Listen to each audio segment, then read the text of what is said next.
By 2032, ACT will empower 20.2 million more learners to exit high school ready for post-secondary and work opportunities.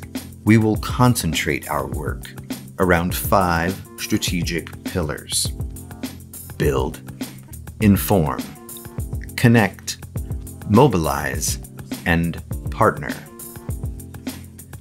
We are collaborating with key stakeholders to bring this bold new vision to life. We've got our work cut out for us, and with your support moving forward, we will make it happen. Hello, everyone, and welcome to Computer Science in a Required State session of the Iowa Ideas Conference. Today, I am your moderator, Samantha Dalby, and this session is within the education track sponsored by ACT. And another thank you to ITC Midwest for sponsoring the Iowa Ideas Conference this year. Our time together today will include talking with our panelists and addressing audience questions. All of our sessions have closed captioning access, and all of our sessions are being recorded. If you have questions throughout, please put them in the chat, and our host is going to make sure they get to us, and we'll address them as we have time. So today we are joined by Dr. Ryan Marzin, principal at Perry Elementary School, Ben Schaefer, professor at UNI and program coordinator of CS Ed at UNI, and Barb Schwaman, superintendent of Osage and Riceville. If you panelists wouldn't mind, please let us know a little bit about yourselves. Yeah, I'll start here. My name is Ryan Marzin. I'm the elementary principal at Perry Elementary School in Perry, Iowa. We're tucked away about 25 minutes south or north of Des Moines there. With it, I've been a principal here the last 7 years here, and I'm really excited about our computer science in a required state day. I'm a firm believer in computer science, and why I'm here is because I really believe in kids' problem solving, metacognition, be able to be creative thinkers. And I think computer science is definitely the future, especially here in our education. So I'm really excited to be part of this panel here. I'm excited that you guys could join us here for this opportunity. I'm Ben Schaefer. I'm a former middle school math and science teacher who became a college professor of computer science about 25 years ago now. And about 10 years ago, a little more than that, started working with trying to expand computer science in K-12 education in Iowa. So started with a whole series of Google grants to reach out and work with students and teachers more specifically around the state. And then in 2017 and 2018, when we saw the handwriting on the wall that things were going to change in the state of Iowa with computer science, launched the CS Ed program here at UNI. And so now I work almost exclusively with undergraduate pre-service teaching majors who are getting ready to become teachers and adding computer science as an endorsement to their course of study, and then also working with in-service teachers around the state of Iowa. And in fact, we right now are working on a National Science Foundation grant and working with well over 100 teachers around the state of Iowa right now, trying to add that endorsement to their teaching license. Barb Schwaman. I'm in my 29th year in education, mostly as elementary and middle school teacher, coach, and then I became a principal of a pre-K through 8 building. And now currently I'm in my 9th year as the Osage superintendent, and in my 7th year being shared as a superintendent with Riceville. So I am very passionate about computer science as well, because I believe the problem solving component is outstanding as kids learn to fail forward as they have to make things work. There's also a ton of creativity, communication, all the collaboration and the critical thinking skills that go with it. So I'm a firm believer in integration and training all teachers in computer science. You heard that right, folks. All teachers need computer science. Thank you, everyone. And for those tuning in that may not know this, I wanted to provide a little bit of background about this required piece in computer science in Iowa. So in 2020, legislation was signed that would slowly kind of roll into place over the last 2 years now, that require all districts and accredited schools to have a computer science plan, all high schools in Iowa to offer at least 1 semester of a computer science course, and all elementary schools and middle schools to incorporate computer science into at least 1 grade. So that 1 grade 1 through 6 and 1 grade 7 through 8. So those are the requirements through legislation. All of those are in effect now. And so my question to you as panelists is, how do you see this legislation impacting our education system in Iowa? and feel free to go for it if you're ready. Well, I can speak in regards to the elementary here as just being an elementary principal. We have a really large school here at Perry Elementary School. I have about 900 students and 71 teachers and about 40 paraprofessionals. So just such a large building. One of the things that we wanted to do is we wanted to try to integrate it within every grade level rather than just getting a computer science teacher to teach it during a special to meet that requirement. For ourselves, we've been a firm believer of the integration since the Computer Sciences Elementary Award that the state was providing for about a dozen school districts a couple of years ago. I think it's been very challenging just because every year kids are becoming more and more adept with more computer science skills. So every year we're currently looking at our different bands of our CSTA standards there and looking at our different curriculum maps. I'd say a lot of the schools here, well, I know with Osage and Perry, we've been a little bit ahead of the 8 ball there. So we're being able to integrate a little bit more, but with a lot of schools that are just now integrating it, it's, something new for them. And it's been a very challenging process for them, but it's been truly what's best for the kids there. And so at least in the elementary cycle, you can go 2 different ways of either having a standalone computer science teacher that would be teaching those to all kids. So that you can say, hey, they are getting that requirement piece, or you can integrate it within your day there. And so whichever option, school districts right now at the elementary level, middle school level are trying to figure out how do they do that? Do they integrate it or do they do a standalone?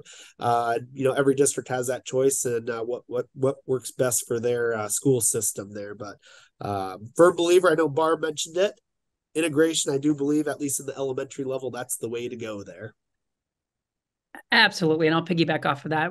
We've been on this journey since 2017, 2018. Samantha, Nuboko, Ben, you and I, making sure that our teachers were getting trained. And when I say teachers getting trained, we train all of our teachers. We've believed that this is important as all having reading endorsements, special ed endorsements, computer science endorsements are becoming very important for teachers to have because of the integration piece.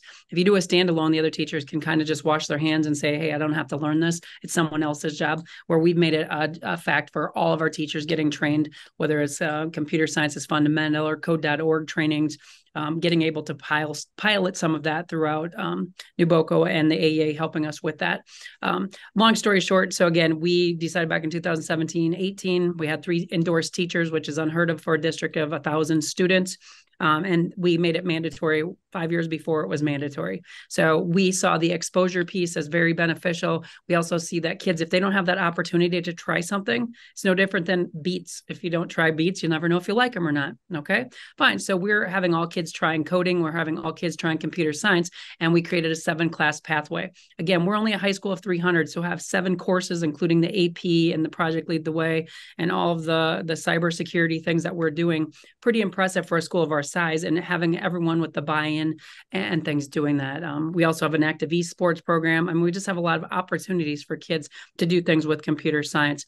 And now we're really excited because we've written another grant where we have 8 teachers that are going to be getting computer science degrees and working on that endorsement. So I can't say enough for the collaboration that we've had, but the fact that it's really reignited our teaching. It's some of our teachers with the most experience that really are probably the best at the integration piece. We don't have a special for computer. That was our best thing we ever did, was get rid of the special of computers. We make all teachers do it through math, language arts, social studies. It is so awesome to go in our classrooms and see what they're doing. So it's not just about the equipment, it's about how they're integrating it into their classrooms. I'll stop because I could talk forever.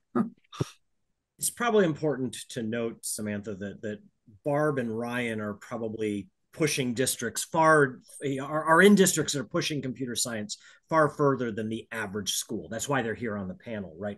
I think in Iowa, coming back to your original question, it's still very much a moving target, right? Schools are trying to figure out how it's going to be designed. I mean, Ryan alluded to this. Some people are going to just have a specials teacher who come in and teach it to a grade or 2 or to maybe the whole school even, but it's kind of, they're still trying to figure out how to integrate it. But I think that what both Ryan and Barb are doing in their districts is really the way that we're hoping that this evolves in the state. They both serve as models for the fact that computer science, we really want it not to feel like yet another class that we have to jam down kids' throat or jam into an already busy schedule. Because when you do that, something else has to go. But computer science really, as much as it's a discipline, is a tool. And it's a skill that we add on to things like reading and math and science and social studies, right? And art and music. And it's a skill that we want to integrate into that, and show kids that it's an integration piece. It's the same reason why we teach every kid several years of English before they can graduate high school, because we know they're going to write in their future. And I think computer science is rapidly getting that same kind of recognition, that we need to have the vast majority of kids knowing a little bit about computer science, because it's not just going to be a special that those hardcore specialists understand. It's going to be something that the average kid, the average adult, will use more and more, increasingly more, in their daily jobs. I love the energy you all are bringing to this. I want to dive in a little bit deeper and maybe ask each of you a specific question, but feel free to answer it as well if you aren't the first one. So Ryan, for you, every one of you have talked a little bit about this integration thing. For those that are not educators that maybe don't know what that means, can you share what integration looks like for computer science, give a couple examples, and what that means for classroom educators? Yeah, absolutely. Ben mentioned there of just not trying to make it another thing there. And initially, when it kind of felt like a used car salesman, and you're trying to get everyone rallied up and the teachers rallied up, they didn't want one more thing on their plate. Something my superintendent and I talk a lot about. If you already have a pretty full living room, you can't put another Davenport or another sofa into the living room. You got to take something out. And so we talk often a lot about how can we integrate this so we're not putting more on their plate. And so some of our progress went through looking at what do we teach right now with our math, what do we teach with our literacy. And so, for example, a CSTA standard in algorithms is sequencing. And so we talked a lot about in our writing, we sequence all the time with first, next, then, and last. And so how can we infuse those and merge those together so we can also hit up on a CSTA standard to have more rigor along with our writing standards and our reading standards. And so we very much wanted to integrate that into our teaching, so that every classroom teacher, whether it's a small group literacy, a whole group literacy, we can look back on our curriculum maps to be able to say, oh, today we're going to work on sequencing. We're going to include some computer science standards. And so with that, we've done a lot of that, a lot with the vocabulary within the room. And so being able to teach those standards, even as kids are walking through the hallways and lining up and being able to talk about those different vocabulary words. And so, with ourselves, I truly believe that integration piece is the way to go. So then every single kid, every single classroom gets that throughout the day. And it's not just that 50-minute special or 30-minute special where they go once a week to learn about computer science, but they're learning about it every day, that it's integrated in their life.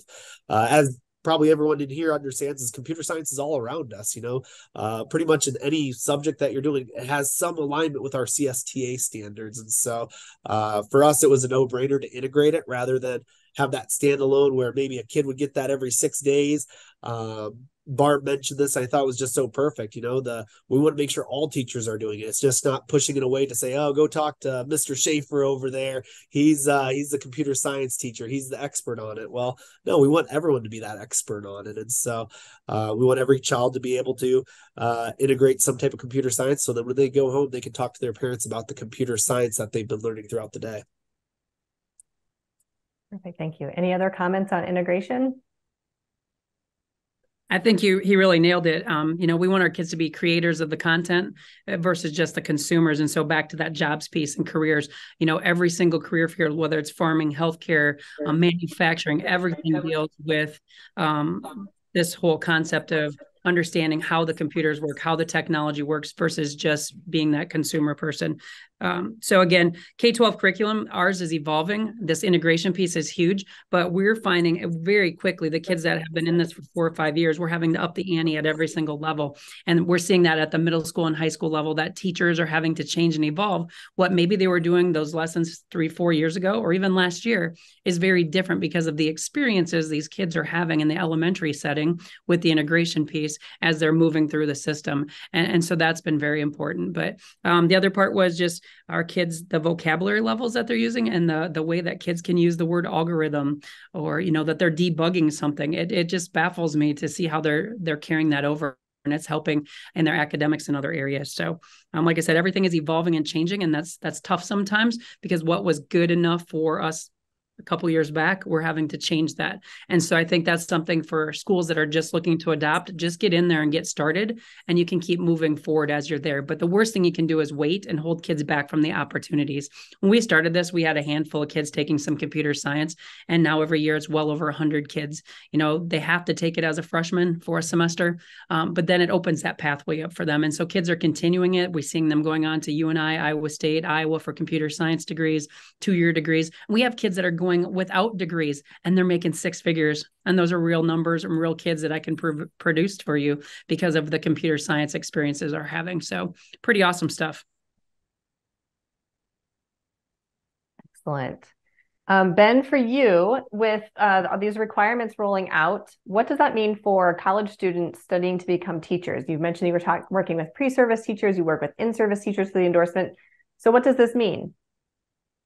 What should it mean or what does it mean? Because those are, of course, are unfortunately two very different answers to two very different questions. In talking to Barb and Ryan previously to the panel, they both say that when they're looking for teachers to come in and work in their districts, they're looking for teachers coming out of programs like UNI and Iowa State and Iowa and other places to have these computer science experiences, because they're expected in their districts to hit the ground running and start incorporating this stuff. And so our challenge at a place like UNI, a very teacher-strong, teacher-focused institution, should be producing kids who come out of UNI ready to integrate into these districts to do that kind of integration. Unfortunately, as many of you will know, that's sometimes a very slow moving process. We are working very hard to make those changes. But unfortunately, the number of kids, young adults at UNI who are getting those skills in pre-service is probably far lower than folks like Barb and Ryan are going to want to look for. But I think that's something that we need to recognize, and it's something that perhaps folks like Barb and Ryan and maybe some of the folks listening here need to be reaching out to and communicating with universities and colleges of education to say, look, these are skills we need to have our young folks coming out with, not only from in K-12 education, but from that post-secondary education. Mm-hmm. Yeah, that's a great point. There's a lot of work that happens within this space. There's a lot of great things happening. There's also lots of opportunities. And that kind of leads me into the question for Barb. So Osage has been doing this for quite a while, but there are a lot of schools and districts that are just coming on board with this. And as they're starting to work through that, you and your district administrator role, overseeing entire 2 districts, really, what does this mean for working through it to serve your students' needs and making sure you're considering the needs of your students and making sure that you're not overwhelming the teachers, the students, things like that? It's a whole ball of wax, right?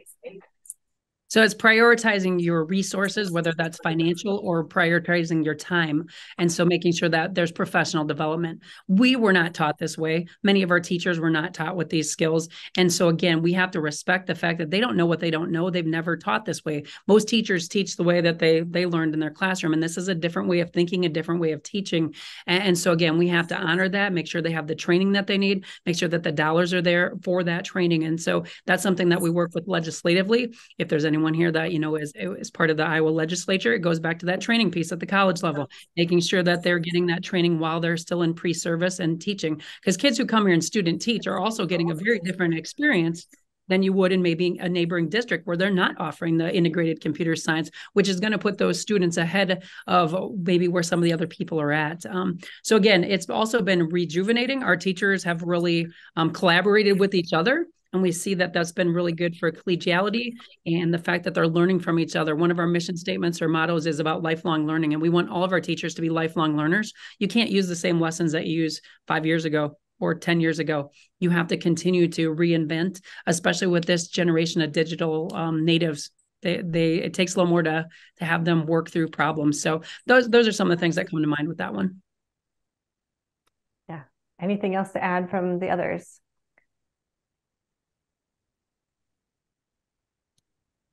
All right. So that leads in really well to a question I have about sustainability. There's a lot of work happening. You guys have put all of this groundwork in. higher ed, in the classrooms, at the district level? How do we make this work sustainable so that it doesn't just become another educational fad?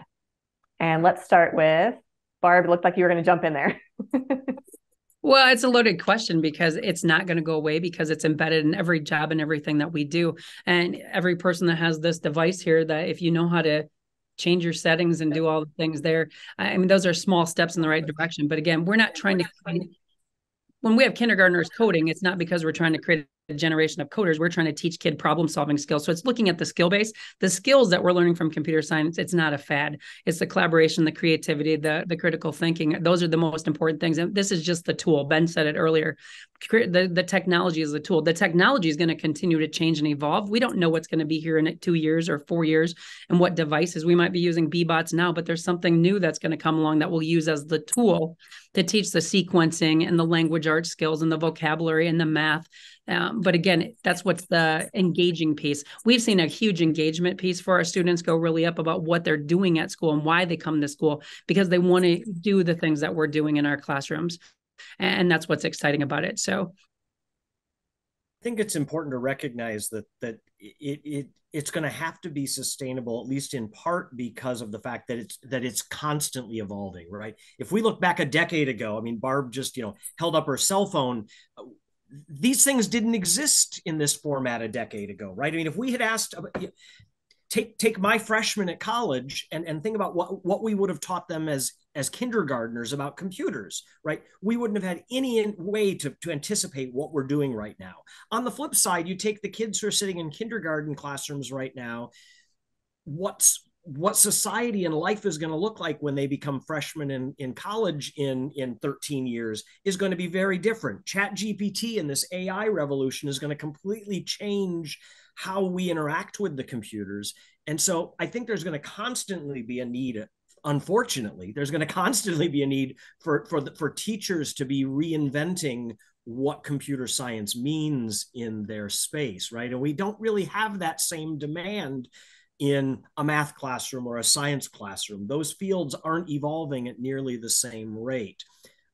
The other place that we have to admit that we have an evolution and a sustainability problem is simply the fact that, when I first started working with in-service teachers in particular, I had an administrator here at UNI say, well, in a couple of years, are you going to have trained all of those teachers? And we no longer need to be working with in-service teachers.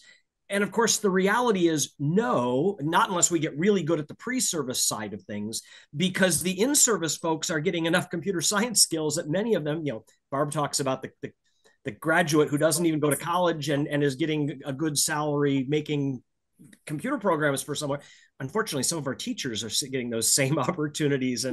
And so we've got to keep figuring out a way to keep training and keep incentivizing those folks to using those skills for good in the classroom. I think you bring up a really nice piece there, just that financial opportunity for a lot of these kids there. Just looking at the elementary side and connecting it there, obviously the state has been very generous in different awards and different grants for schools like Osage and Perry, where, we can apply for professional development and get professional development dollars, whether it's from New BOCO or giving teachers the opportunity to be able to get their computer science endorsements. And so sustainability in regards of making sure those resources are there, so then obviously we can keep on getting our teachers trained.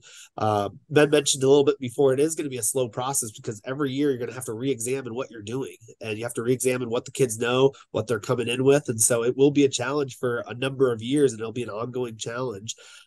With that, I always think with robotics and things like that, kids always get excited. They get excited about different robotics, but technology just changes so quickly. And so making sure that school districts have those resources so that they can get that technology into those kids' hands so that they can be successful, can be prepared, especially when they go off to college or whatever occupation they choose. But I think making sure that there's resources allocated for school districts, specifically for computer science.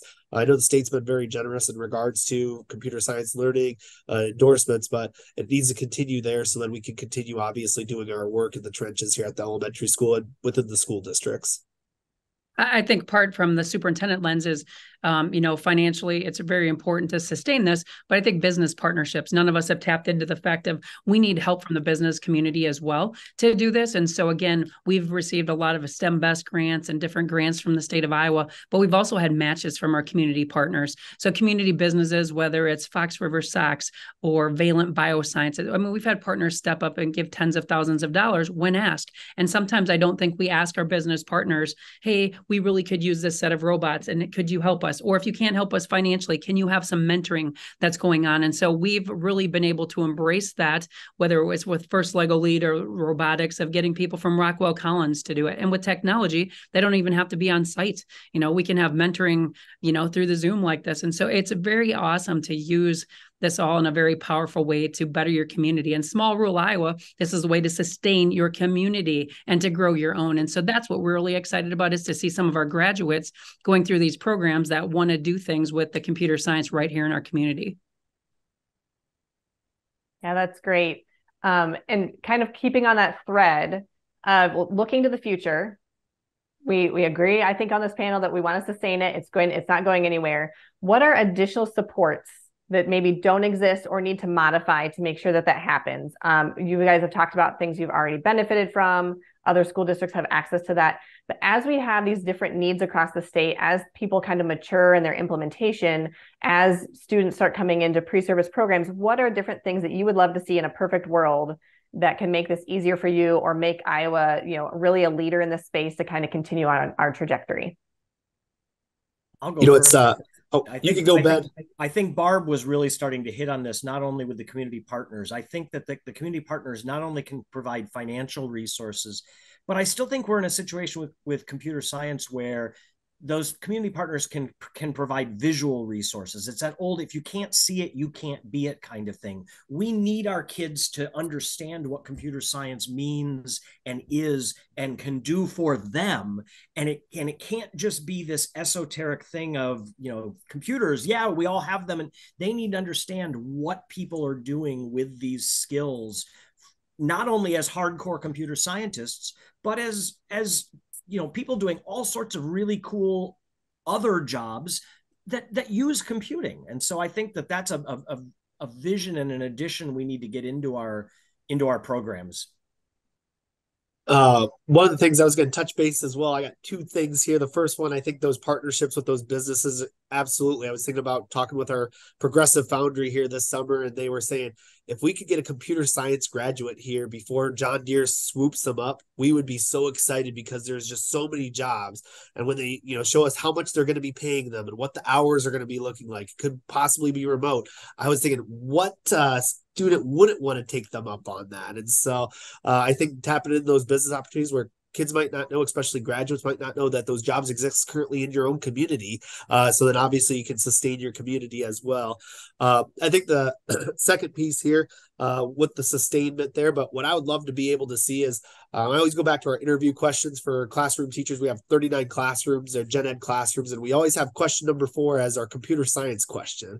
And about 95% of the time they swing and miss on it. And then 5% of the time the teachers knock it out of the park, they really knock it out of the park. And so currently we have this weird dichotomy over the last decade of, when new teachers came in with the new technology, the new teachers were always looked upon of like, hey, how do you work this smart board, or how do you work, Google Drive, or how do you work Google Chrome, or whatever it may be. Well, with computer science right now, a lot of our veteran teachers are the ones trained in computer science. So they're bringing a lot of our new graduates up to speed with everything. And so in the future, what I would love to be able to see is when we recruit those new teachers on, is for them to be able to share their learning with their grade levels and our professional learning, or our staff in a professional learning setting, just so that obviously we can expand on our skills, rather than the weird imbalance where a lot of our veteran teachers are the ones onboarding them on with computer science, which is really cool to see.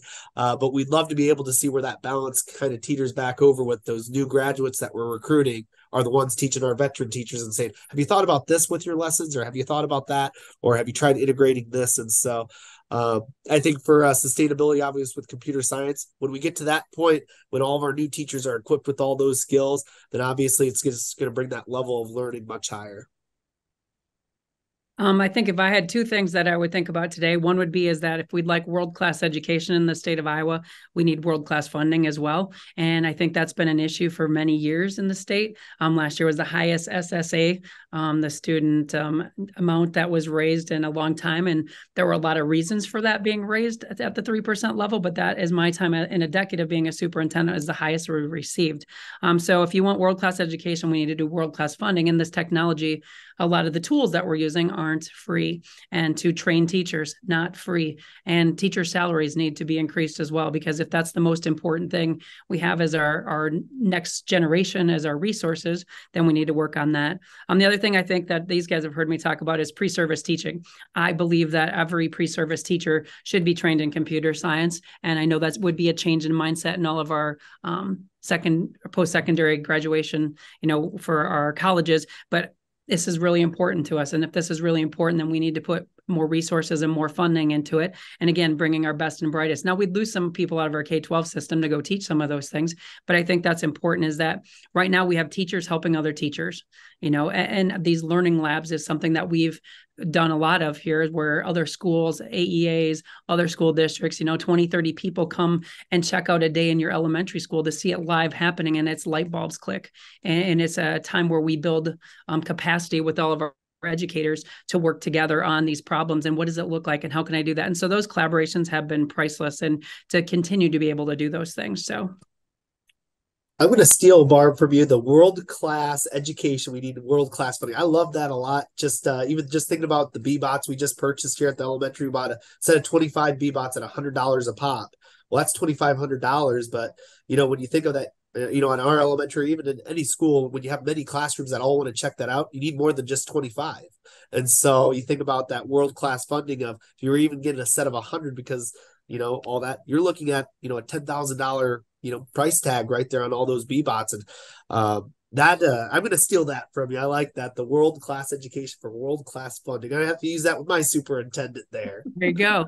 And we're really lucky to get so many grants and things like that. But again, it's the people that are behind that. So I can't say anything without saying Kelly Molitor has single-handedly helped us make this whole thing work. Because again, and if that person, when they leave and retire, how do we plan for succession of someone else stepping into that leadership role? Or Lori Randall's an outstanding leader in our elementary, but we know they can leave and go into private sector. They can go consult and do things and make more money than they're making in the daily education. And that's not right in today's world. When did this happen where things got so bad, where most of our educators have second jobs? I'm really getting soapboxy. I'm so sorry. No. I love it, because you're leading me into these questions. So it's perfect, because I want to touch on that. Like you've mentioned, a lot of the veteran educators are the ones that are absorbing this, and they're the ones sharing it. And when this summer, I had to do a survey to kind of see what was happening across the state and see what's happening in our small schools, because exciting news, Iowa is leading with small school implementation. That's something that we are being highlighted for.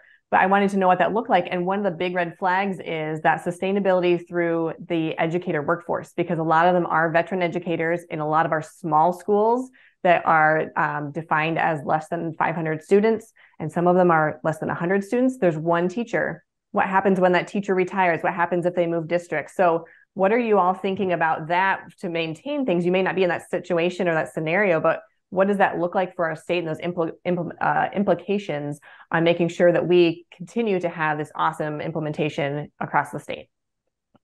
Well, that's where I think the integration is just so important. So you get your whole staff on board. You're not putting all your eggs in one basket there. And I'm sure probably knows that you have many teachers with already implemented computer science, but teachers getting their endorsements as well, so that they can become that next set of leaders. Right now, kind of, I see the writing on the wall here. If I'm a college graduate and I can get my computer science degree and probably make $100,000, or take this Perry Elementary job, which I love Perry Elementary, but start you off at $42,000.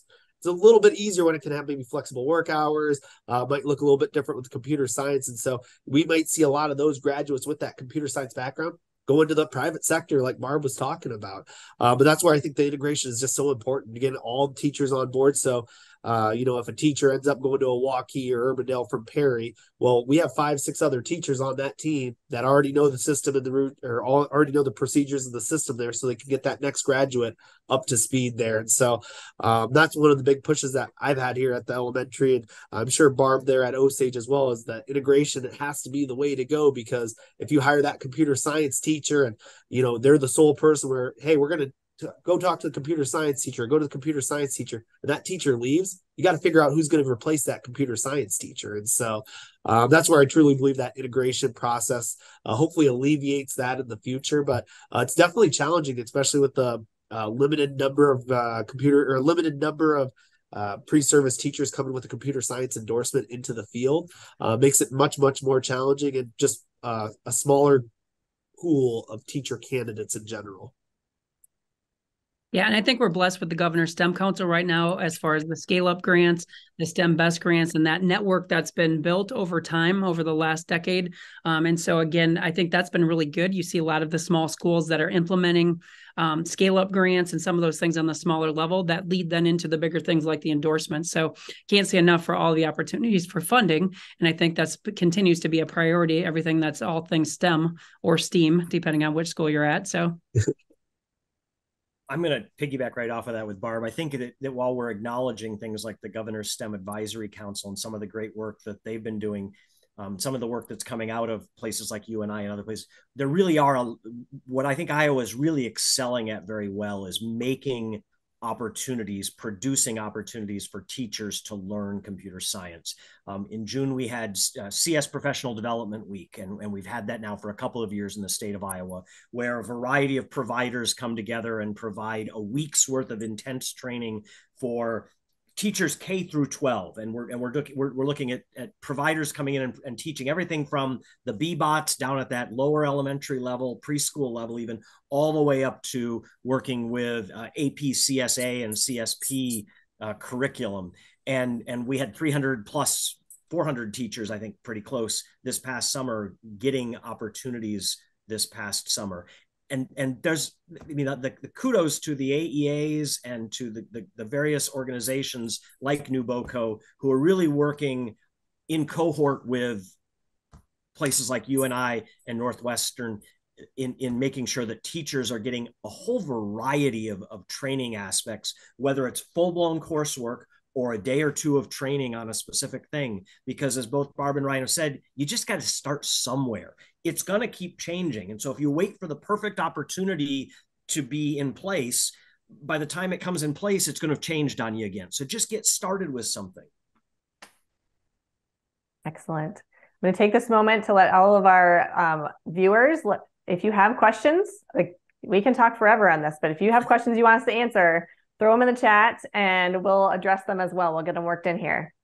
All right. It's come up a couple of times on changing needs. This is a fast-paced industry. Things are constantly changing. Our students are absorbing things faster and we have to keep things moving.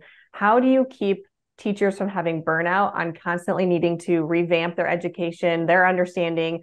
I know there's some paranoia about, I don't know as much as the students do. How do you all deal with that and supporting them with pre-service, with in-service, through the endorsement, through your district, through your classroom plans? Let's talk about keeping our teachers happy and knowledgeable and supporting those students that way. Well, when I'm working with teachers, both pre-service and in-service, one of the first things I tell them is computer science is probably one of the few disciplines where it's okay to say to your students, I don't know, let's figure it out together. And I actually think that's great modeling for problem solving, right? We talked about the fact that what computer science is problem solving. And so I actually think it's okay to say to it, if you're a chemistry teacher, you can't say, I don't know what happens when we dump these two together. Let's find out, right? Bad things happen there, but we're not going to destroy the computer. We're going to be able to do really cool. Most of the environments we work in, if we try and it doesn't work, well, we learned something. We learn, negative data is as important as positive data. And so I do think that one side of this is the training for teachers. What we're trying to get our kids to recognize is that quote unquote failure really isn't failure, right? It's that first attempt in learning, and how do we move forward from that? And once you start to see that, I see this with my in-service and pre-service teachers both. Once they absorb that idea, it becomes much more freeing to know that it's not going to come back and haunt me if I don't get it right the first time. Yeah, Totally I agree. think you could go, Barb. You go. You can go. I think you said it right. Is giving the teachers the opportunity to fail, and hey, you know what? Teachers put such a high expectation all the time. And one of the things as an administrator, I never want to be able to walk into a classroom and a teacher just stiffens up and has to change their whole lesson. We want teachers to be able to fail, and if I walk in and we fail, that's going to be something we're going to laugh about. We're going to improve on. We're going to move forward with.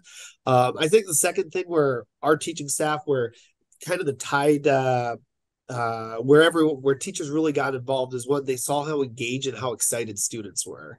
And so I used to be one of those kids when I was growing up and that teacher walked in with that big TV and we knew we were going to be able to watch one of those VHS movies.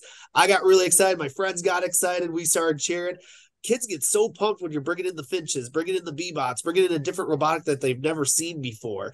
And for any educator, we're all in it for the same reason. We love to see when that aha moment happens with those kids, but it's even better when every single one of those kids is amped up and excited because, hey, we get the Finches today. Hey, we get the Dashes today. And so we have yet to see kids that when they're bringing in those robotics or doing a computer science activity for them to be like, oh man, it's a computer science time or oh man we're going to be working on some sequence. No, they get super excited about that. And so as an administrator, I get really excited because you just see that student engagement out of the roof. And so it's been very rejuvenating and refreshing, I think, for a lot of our teachers, because it's not another thing. It's not another literacy intervention. It's not another math intervention. It's not a writing intervention. It is something kind of new. Kids are excited about it. And a lot of times Ben said, is that those kids might know a little bit more than the teacher, and that's completely okay because it's learning together, it's problem solving together, and I don't know. I just think it's just such an encouraging thing when you see kids that excited, and any teacher in that situation has to be pretty excited as well.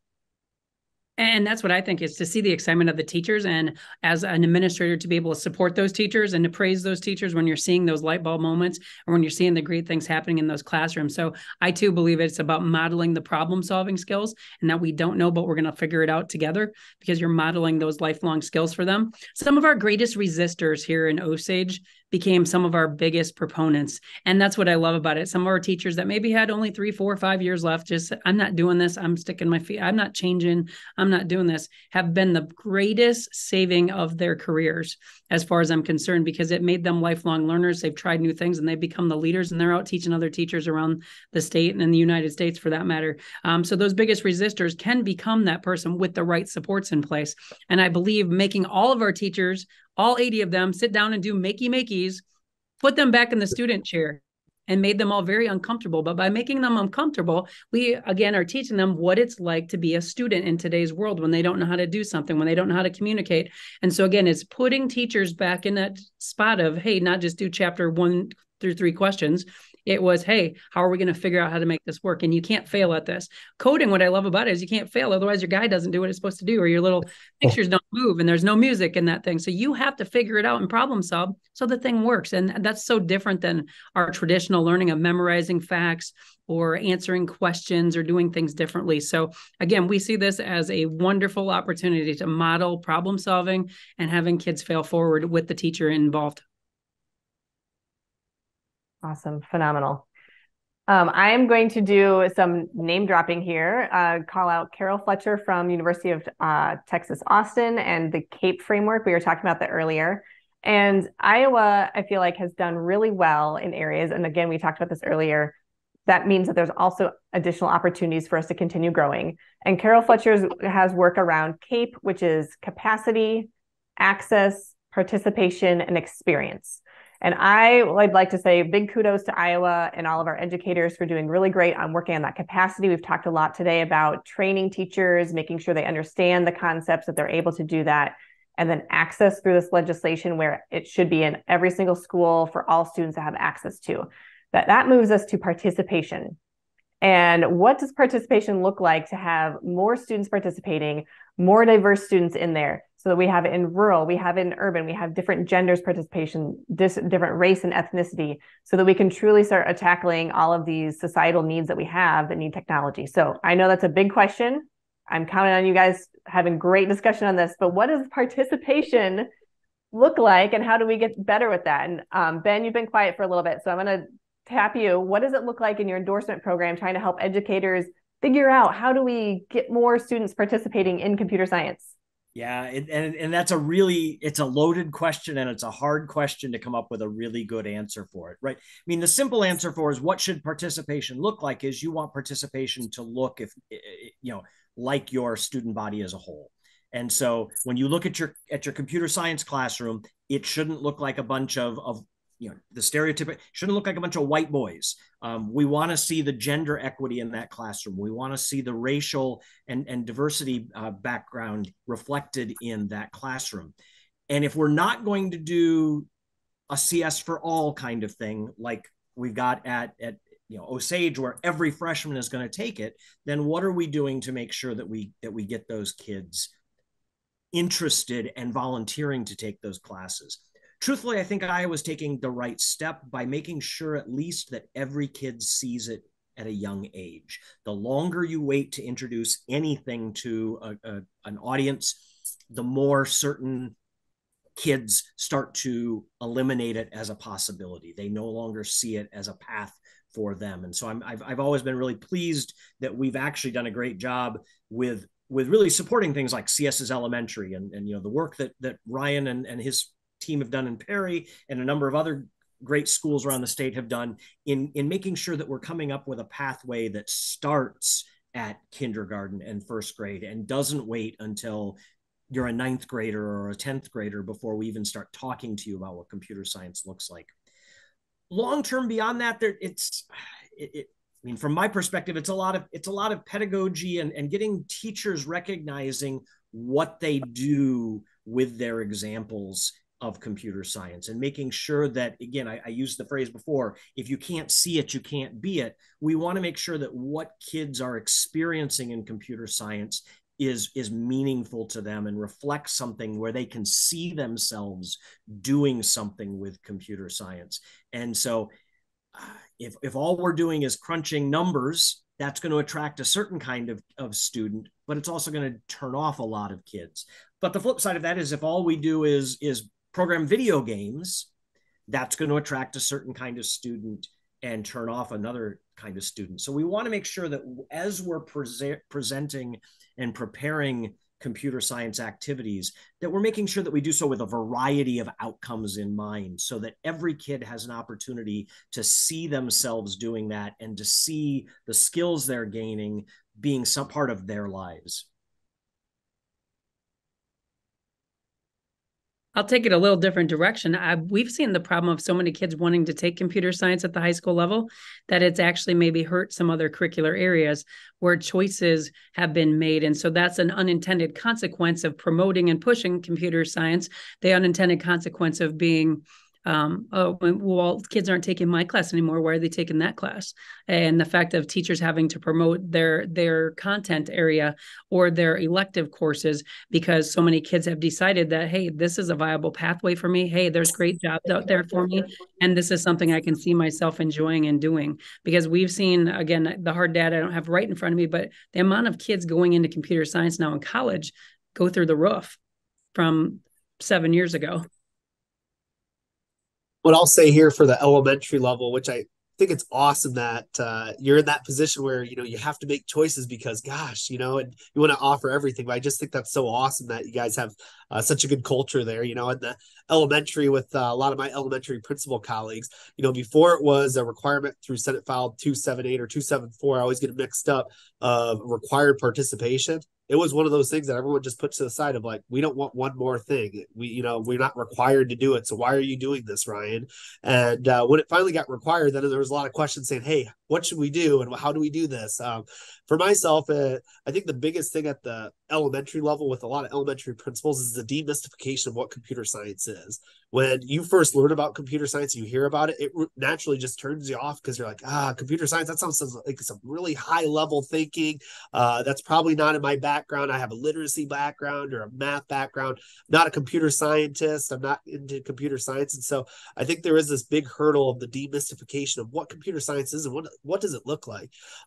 Like we talked a little bit about earlier, is once you see kids engaged, it's like a no-brainer of like, why don't we want to be doing more of this? And so the required participation, obviously, of having one grade level does push us a little bit forward. I would love to see in the future years of every grade level doing this, because just with having one grade level, you're doing such a disservice to those kids. If you're only doing one grade level as well, they could be teaching that same lesson, where that same lesson over time, obviously you want to enhance that rigor and enhance that what you're teaching to those kids. But if you're teaching that same lesson, you're kind of missing the point with computer science there, and you're not teaching them the problem solving and the metacognition that they need to be successful when they get to high school, middle school, high school, and college. And so I do agree with the required participation, even though I don't like required to do anything, but I do think it pushes us in the right direction there. And so with the participation there at the elementary, I hope someday in the state of Iowa it's required everywhere, so that when kids are transferring into Perry Elementary School and they're in fourth grade,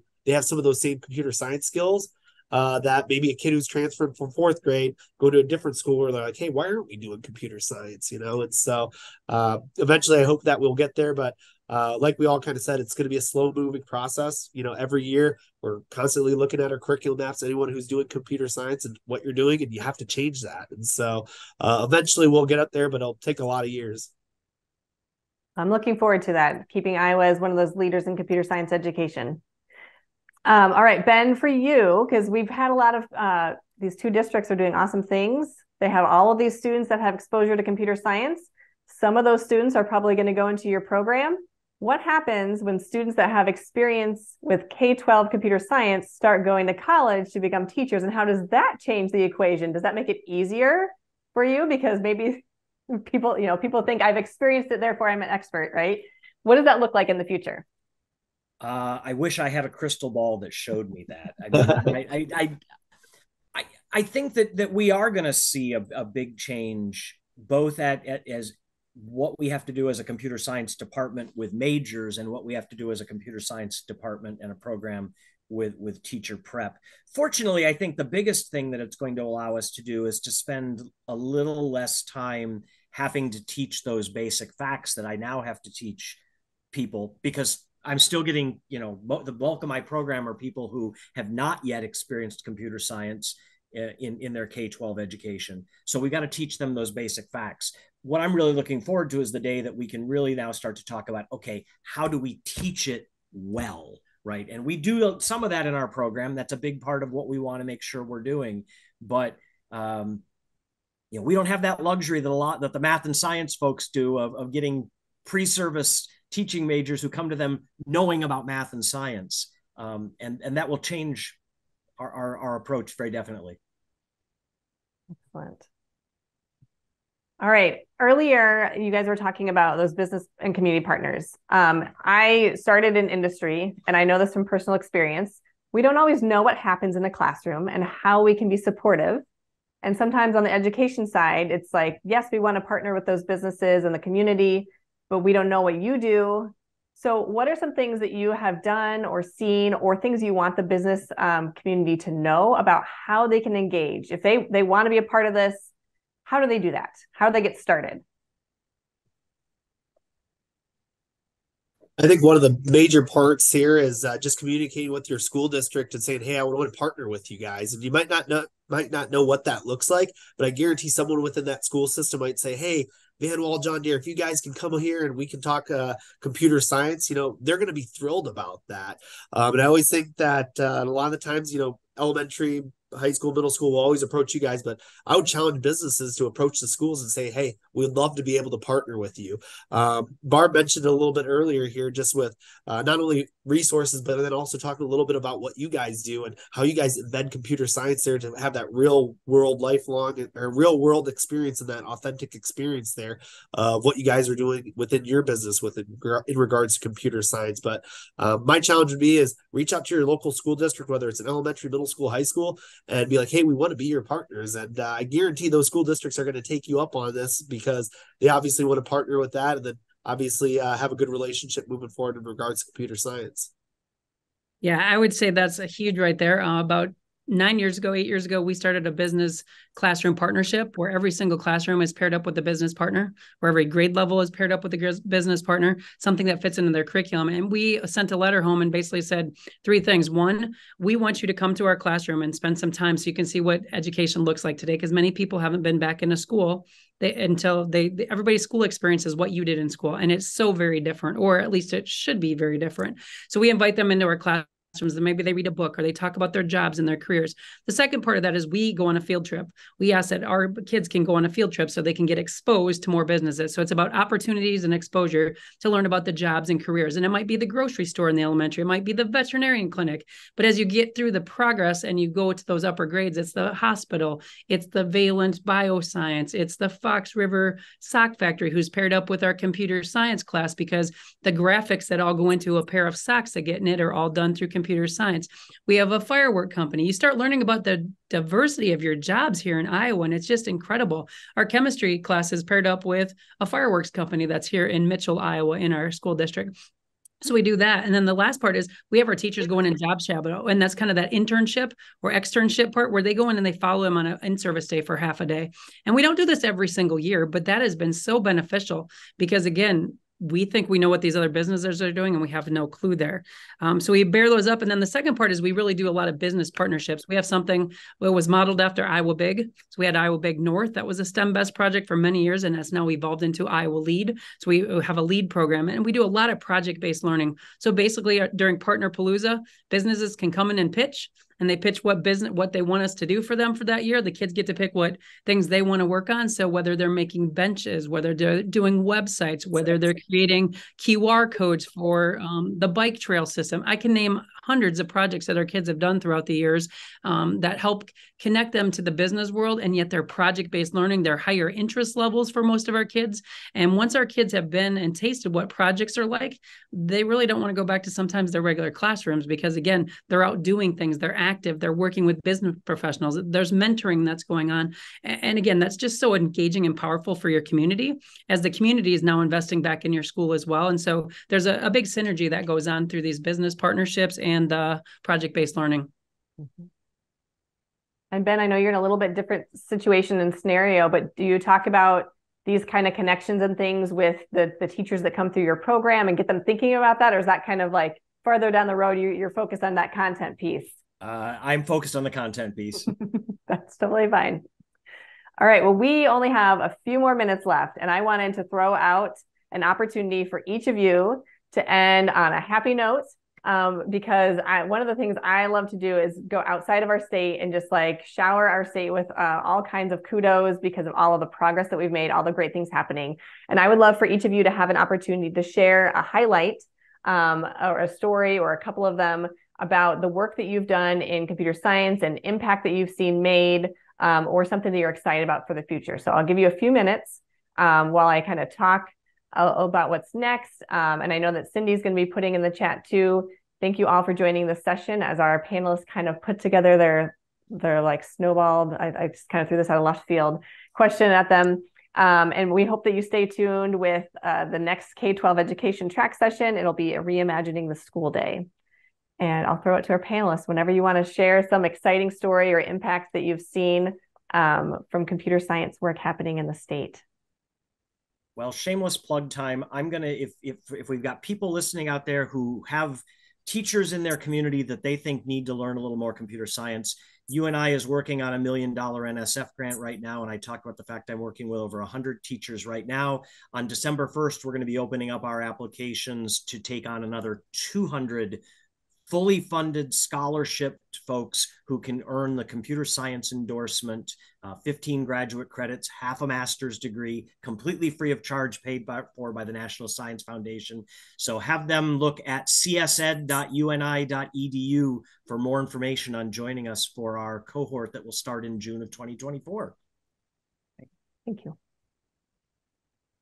I'm just going to say I'm really proud of our staff because our staff has really changed their pedagogy and how they're thinking about computer science from where we were at 7 years ago to I'm being a resistor and I'm not going to do this to every teacher at our elementary every teacher is integrating computer science, and they're all at different various levels of how they're integrating, but to see the lead coaches and the lead teachers really transform the education. And then that goes down to our students. So our students come to school so excited some days they've made these things at home, or they've done this extension from the classroom, or they're using that vocabulary.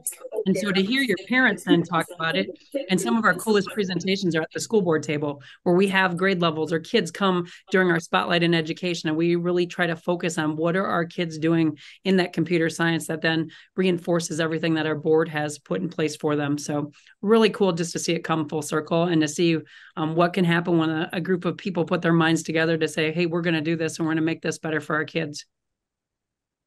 Probably the coolest thing on for myself being a principal here the last several years is going from, like I said earlier, that used car salesman where I'm pitching computer science because my mother-in-law is telling me all about computer science, about how wonderful it is. And then obviously pitching that to staff who might not necessarily know what computer science is. And then going from that point about 6 years ago or so to the staff are now the experts, where I'm going to them to talk to them about computer science. And so one of the coolest things I've seen over the past year here, we've had 34 people to get their computer science endorsement or attempt to get their computer science endorsement degree through Northwestern. 20% of our staff have it now. And so for myself, it's been one of the coolest things to see those people who started off with like, what necessarily is computer science, to now having their endorsement where I'm going to them to talk about computer science and say, hey, tell me a little bit more about this, or tell me more about this. And so just with my 12-year professional career, it's been one of the coolest things for myself from, like I said, going from knowing teachers that know nothing about computer science to they are now the experts, and I can lean on them to be the experts there. And so it's been a really cool part of my journey here as an educator. Awesome. Well, thank you all for joining me for the last hour, and thank you for sharing all of your expertise and all these wonderful things happening. I really appreciate you all leading the way in Iowa, and thank everyone for coming today. Thank you. Thank you for the opportunity. Thank you.